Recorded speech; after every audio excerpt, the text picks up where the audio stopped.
국민건강보험공단에 따르면 국내 탈모 인구는 이미 1,000만 명을 넘어섰으며 건강보험심사평가원에 따르면 2021년 탈모로 병원 진료를 받은 국내 환자는 24만 3,609명으로 집계됐습니다.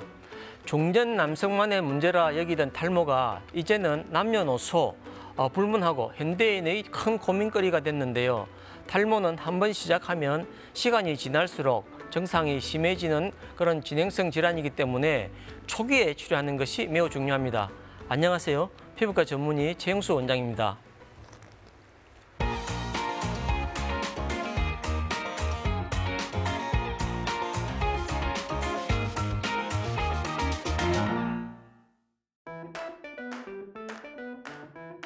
네, 탈모의 원인은 크게 탈모는 크게 흉터가 형성되는 것과 형성되지 않는 두 종류로 나눌 수 있는데요. 흉터가 형성되는 반응성 탈모는 모낭이 파괴되어서 이 모발이 재생이 되지 않는 그런 탈모를 이야기하는데, 이제 하상이나 또 외상에 의한 탈모가 있고요. 또 루푸스라는 질환에 의해서 생기는 그런 탈모가 바로 반응성 탈모가 되겠습니다. 그리고 비반응성 탈모로는 이제 흔히 우리가 잘 알려진 그런 유전성 안드로젠성 탈모, 남성 탈모가 있고요. 또 원형 탈모, 곰팡이 감염에 의한 두부백선이나 또 이 휴지기 탈모 등이 있는데요.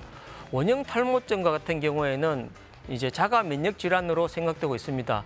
휴지기 탈모증은 내분비 질환이나 영양결핍, 또 출산이나 발열, 수술 같은 그런 심한 신체적, 정신적 스트레스와 한 다음에 발생합니다. 그 외에 이제 발모벽으로 머리를 자꾸 잡아 당긴다든지 하는 그런 원인이나 또 약물 복용 등으로 이렇게 다양한 원인으로 인한 그런 다양한 탈모가 있습니다. 네, 정상적으로 우리 머리카락은 하루에 약 50개에서 80개 정도가 매일 빠지는데요. 따라서 하루에 100개 이상 빠진다면 일단 탈모증을 의심해 볼 수 있습니다. 그런데 이제 머리카락이 빠져나가는 그 숫자를 일일이 확인하기가 쉬운 일이 아니기 때문에 머리를 감거나 빗을 때 육안으로 확인된 숫자가 한 50개 정도 이상 넘으면은 일단 탈모에 대한 대책을 세우는 것이 좋습니다. 간단히 검사해 볼 수 있는 방법으로는 엄지와 집게손가락을 이용해서 머리를 한 줌 잡아당겨 봐봤을 때 그 빠지는 그 개수가 한두 개 정도면 큰 문제가 없지만은 너댓 개 이상이면은 일단 탈모증을 한번 의심해 볼 수가 있습니다. 하지만 이런 것보다는 남성 탈모증 같은 경우에 이제 이마선이 후퇴되고 정수리 부위 모발이 유난히 가늘어진다든지 하는 것을 바로 인지한 순간, 그때 바로 탈모에 대한 그런 전문의와의 상담이 필요하겠습니다.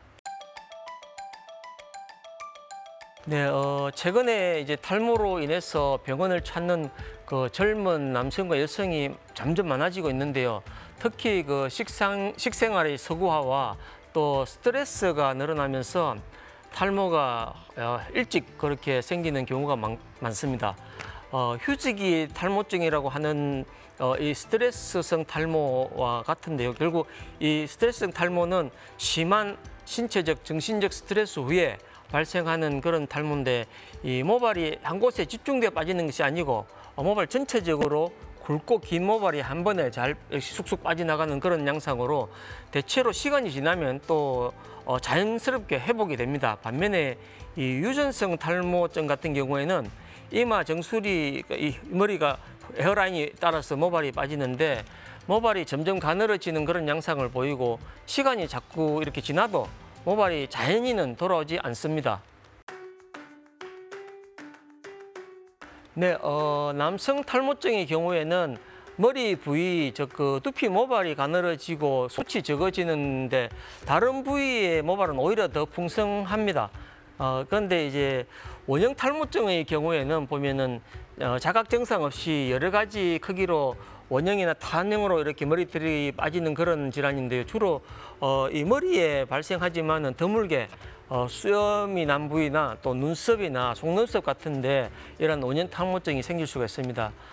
심한 경우에는 머리털 전체가 빠지거나 또 전신의 털이 모두 다 빠질 수가 있습니다. 최근 진료를 보다 보면은 정말 많은 사람들이 탈모로 고민하고 또 고통받고 있습니다. 빠른 진단을 통해서 적절한 치료가 무엇보다 중요한데요. 이 초기 탈모로 머리숱이 제법 많은 편인데 초기 탈모라면은 사실 그 먹고 또 바르는 약물 치료만으로도 아주 효과적이고 충분히 치료할 수 있는 그런 방법입니다. 먹는 약으로는 보통 이제 피나스트라이드 계열이나 두테스트라이드 성분의 그런 약이 많이 사용되는데요. 탈모의 원인이 되는 안드로겐의 작용을 막는 그런 약입니다. 조금 더 이제 적극적인 치료법으로는 모낭 주사나 자기장 치료, 또 레이저 치료 등이 있습니다. 네, 모든 탈모에 이 모발 이식이 다 필요한 것은 아니지만은 이 남성 탈모증이 많이 심한 경우라면은 모발 이식술을 고려해야 합니다. 모발 이식은 탈모가 아무리 많이 진행되어도 이 머리 뒤쪽에 있는 모발은 빠지지 않는다는 그런 성질이 있는데요. 이 성질을 이용해서 바로 이 뒷머리 부위에 모낭을 이 탈모 부위에 옮겨서 심는 그런 시술이 바로 모발 이식술입니다. 이 채취 방법에 따라서 크게 두피를 길게 떼어내서 모낭을 분리하는 그런 절개식과 또 모낭 단위로 하나씩 뽑아서 채취해서 시술하는 그런 모낭 단위 이식술로 크게 나눌 수가 있습니다. 전문의와의 상담을 통해서 본인의 탈모 상태에 가장 적합한 방법으로 치료를 하는 것이 중요할 것으로 생각됩니다. 네, 이렇게 이식한 머리카락은 보통 한두 달에 걸쳐서 약 50% 정도가 일시적으로 저절로 빠지게 됩니다. 하지만 그 이후에 그 자리에 정착한 모근에서 다시 새 머리카락이 다 돋아나게 되는데요. 약 석 달에서 6달 정도의 기간이 지나게 되면 모두 정상 모발로 복원되게 되어서 탈모증을 마침내 탈출하게 됩니다.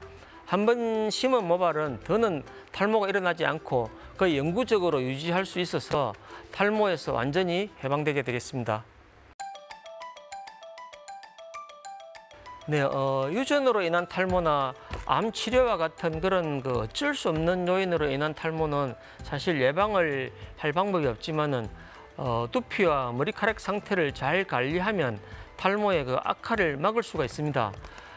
잦은 염색이나 파마를 줄이고 또 뜨거운 헤어 드라이기 사용을 안 하고 머리를 너무 당겨서 묶는 그런 것을 피하는 것이 좋습니다.